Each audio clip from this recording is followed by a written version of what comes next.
So I get a lot of people asking me, what is the sort of ultimate hunting knife? Now, there isn't one, you know, frankly. In fact, anyone who tells you that really is going to have a knife that might be able to do everything theoretically, but it's not going to do anything very well.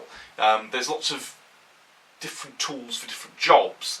Having said that, the short answer would be an Opinel for most people in the UK, but we'll come on to that shortly. But either way, I've got some things that I want to show you what I use and a little bit of info on sharpening as well. So let's get on a tabletop and let's have a closer look.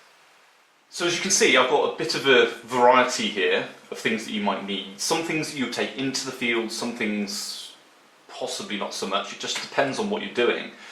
But if there was an all-round hunting knife, this would be it, the humble Opinel. Bring that in. Now this is a number 6 stainless steel, and it takes a wicked edge. It's very sharp indeed. But it's semi-disposable as well, because this can be, you know, these cost about £15. I mean, this is a posh one because it's got a olive wood handle. But if you're prepping small game like rabbits or, you know, wood pigeon, that sort of thing, this is really going to be pretty much all you need. It's nice and small. It can get in there when you're gutting a rabbit. It's perfectly, you know, big enough and sharp enough to sort of breast a pigeon or anything like that. But also, it's very easy to sharpen. It's Sandvik steel as well, so it's which we'll come on to in more detail in a moment with the other blades. But that means it has got sort of slightly antiseptic properties. You know, you can abuse it a little bit, and it doesn't really matter because, you know, it's not going to rust basically. So generally speaking, you can't go wrong with that. It's really cheap. It's razor sharp, like shaving sharp. I mean, I don't know how well you can see that, but no problem at all. It's taking hair off. I haven't got much hair on my arm at the moment, but you can see the hair's just coming off it. Now, if you want to do some deer stalking, say, then you're going to need a skinning knife, and you're going to need something a bit more substantial than a humble Opinel. Now, I would suggest one of these. Now, this is an Akka swing blade. Again, like the Opinels, it's Sandvik steel. In fact, it's specifically 12C27. Now, these are, again, razor sharp out of the box. And it's got a convex grind or a sabre grind. So you can see it's quite a thick spine. It's got a fair bit of weight, and it's got a nice bevel there for when you're skinning. But this material's been cut away, and it goes kind of like inwards like that to make a taper on the edge. So when it gets to where the bevel is, and you can see the bevel's quite tall and steep, that means that it's like a scalpel basically. You've effectively got a scalpel style edge with a fair bit of weight behind it, which is perfect for when you're skinning.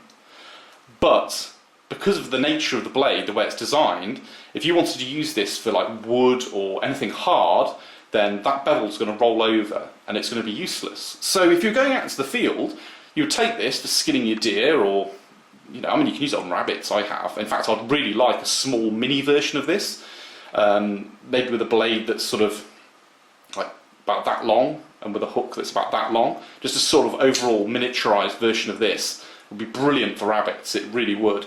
But like I said, if you're taking that into the field, great, it's very useful. But you're still going to need your Opinel, because, you know, you might want to cut some pegs for a hide, or remove some foliage, or, you know, general just knife stuff basically. And this is just the job for that, because it's this good old all-round sort of blade. As I said, the edge on that would be a nightmare. What I do take into the hide though with me, which I always have on my pack, is a Mora. Now the beauty of the Mora, if you look at the bevel, it's completely different to the Akka. Completely different concept. And this is a Scandinavian grind, which means that it's got a sort of wedge style sort of property to it. The bevel itself is very, very physically very wide, and it's sort of on a fairly not very steep angle, as well with the Akka. You know, it's a really steep, like a long, really steep bevel, but with this it's a really wide, flat bevel, which means this is going to be really forgiving. It's going to be great for wood, which is why these are used for bushcrafting so much. So if you need to cut off some foliage to make a hide or make some pegs for your net, this is what you want. But again, this is going to be rubbish at skinning. You can possibly see where I'm going with this, about the idea of having the perfect tool for the job. You need a bit of a variety depending on what you're doing. Case in point, skinning knife, brilliant for skinning. And I have this one here. This is another Akka. It's basically not quite the same, but very similar. And this is really a backup skinning knife. And the only real difference between that and the swing blade is it folds. I mean, yeah, the grind's slightly different, but it's the same principle. So I have this, if you know the old adage of one is none and two is one, as some people say. It's just useful in case you lose your knife, or you know you realise you haven't got an edge on it, you've got a spare in your pack. But when you get it home and you've shot your deer, you've skinned your deer, you now need to bone your deer. Now this will bone a deer, okay, you know you can cut your joints with it and stuff, but it's not ideally suited because you can see the weight and the width of the metal. That's great for when you're pushing through skin, getting skin off, because as this really sharp edge cuts in, the thickness of the blade and the weight of it then pushes it, parts it, so you can take the skin off. But when you're jointing meat and you're cutting like a steak, you don't want that. You want a nice, clean, thin piece of metal. And also something a bit longer, which is where this would come in. This is a boning knife, actually made by Mora, that I bought for my dad, because he sort of asked me to get him something suitable. And you can see it's got a bevel very similar to the Opinel, but it's just obviously just a bit longer. This is ideal for boning your deer. Now, obviously you're not going to take that into the field, but it's something as a hunter, you know, you're potentially going to need. In terms of Opinels generally, I have a couple more. I mean, that's all personal preference really. This is a 9 stainless, and this is a 9 carbon, and you can see I've forced a patina on that, and I've done that using lemons. So I literally opened it out, got 2 lemons, cut the bottoms of the lemon and just wedged them on, just left it like that for 24 hours, took it out, cleaned it and oiled it, and you've got a patina. That's great because the patina is like giving it a coating, so it stops it rusting, because obviously being carbon steel, it will rust. But yeah, I mean, it probably is marginally sharper, it probably is a slightly better blade than the stainless, but really, on balance, I don't think it really matters. The stainless takes a great edge, and being Sandvik, as I said, it does have antiseptic properties, which is perfect really for when you're dealing with meat. Now the other thing I've got, which isn't strictly speaking a knife, but it's quite handy to have as well, it's a saw. This is really useful for when you're building hides, basically, cutting off vegetation and stuff. And again, being stainless, you know, it locks like all the other Opinels do. And being stainless, you know, you can just chuck it in your pack and forget about it. At a push as well, you could use this to cut the back legs off a deer if you really needed to. That said, something else that you might find useful, which I'll just grab it, is one of these. This is just a bone saw, and it goes sort of around your hand like that, nice and comfortable.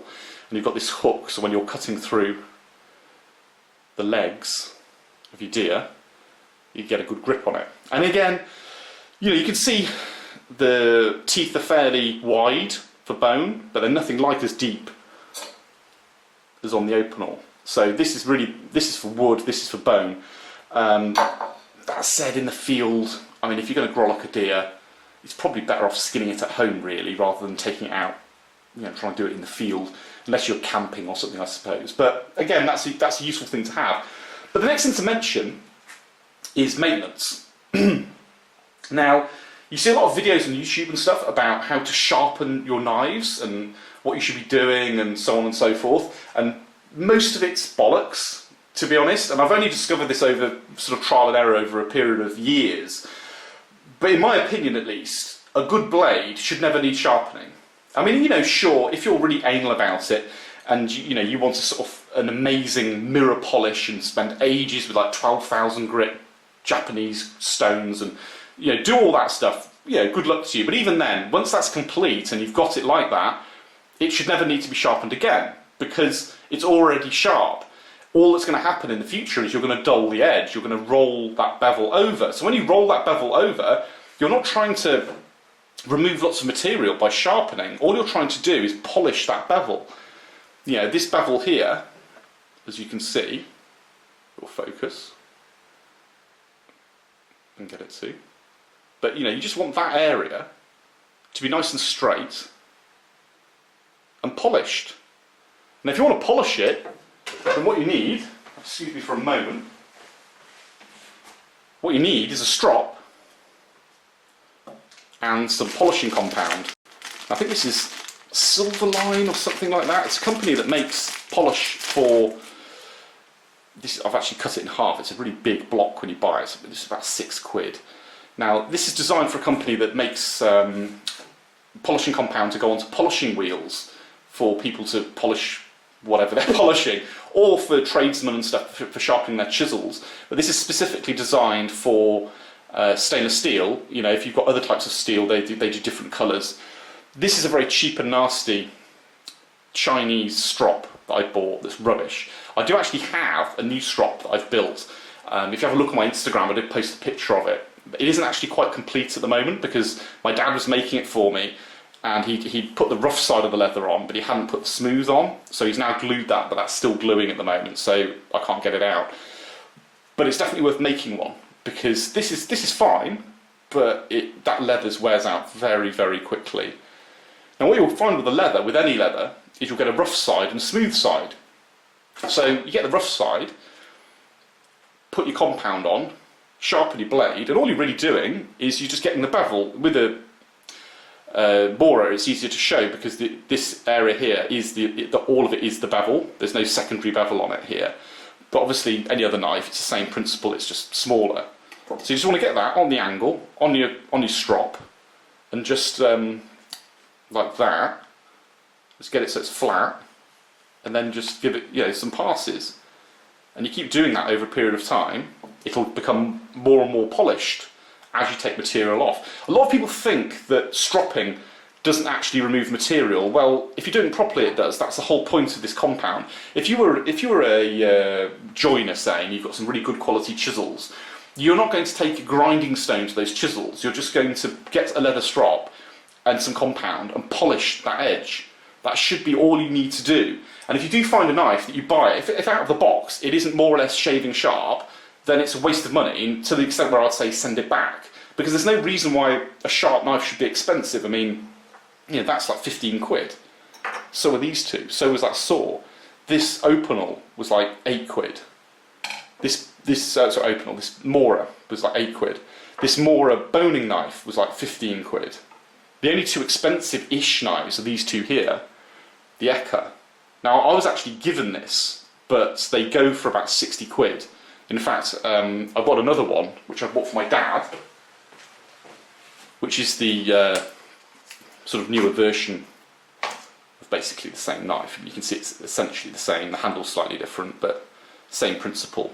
You've got your main blade, and then you've got basically your gutting hook, your skinning hook, because this can go under the skin, and this is blunt, so it's not going to cut into the guts or the flesh, and you can use that to unzip the beast. As I said, these are amazing. This would be really useful if they could do a small one for like rabbits and stuff. That said, I have used these on rabbits and they work perfectly well. So, these are the more premium end, but you're still talking £60. So it's not a huge amount of money. I think the folder was about 45, and it's beautifully made. I mean, there's no give really at all. It's a very well designed knife. But what I'm saying is, these knives, these two, were pretty much scalpel sharp out of the box. In fact, this knife, I had it for quite some time without ever doing anything to it. It genuinely didn't need anything doing to it when I got it out of the box. But once it did, as I said, just strop it. Don't try and sharpen it, because if you do, then you're going to basically just damage the edge. It just means that you're just going to ruin it, because, you're removing a lot of material that shouldn't need removing. And if it does need removing, then it's just shit and just throw it away. The only other thing to mention is oiling. Now obviously I generally go for stainless steel, so you don't need to oil it really, but even then you probably should a little bit. But if you're going to oil your blade, and you're going to be using it on flesh, then this is just the job, ballistol. Now this is actually surprisingly hard to get in the UK. It's not, you know, they don't just sell it everywhere. But ballistol, as I'm sure lots of you know, because the Americans are always going on about it, is ballistic oil. And the name is actually a play on German and Latin, I believe. And it was designed in World War I for the Germans for their rifles. And it makes very, very good gun oil, and it has some interesting properties. One of the most interesting is the fact that it's biodegradable. This, you know, you can just throw this in the bin. You could pour this down the drain. You know, I've got a bottle of the liquid stuff as well. This is the spray, but you could pour it down the drain, and it's not going to harm anything. You know, this was designed to be able to be used on wounds by soldiers, for instance. You know, they advertise it as being good for all these things here. One of them being, where is it? For your dog, look. It's, you know, supposedly you can put it on its fur, and it's very good for, you know, the condition of their fur. But the point is, it's non-toxic. It's even soluble. You know, you can actually put this in water, and the water will turn to like a milky colour, and you could use that water to clean something, and the water will evaporate, and the oil will remain.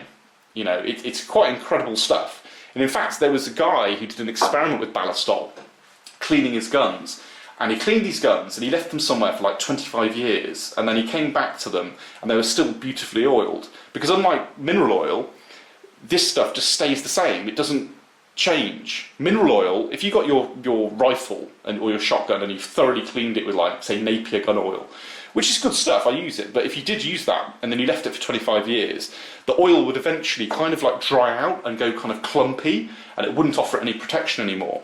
Well, this stuff, you know, it doesn't do that. I'm going on a bit of a sidetrack here. I should do a video just on ballistol, really.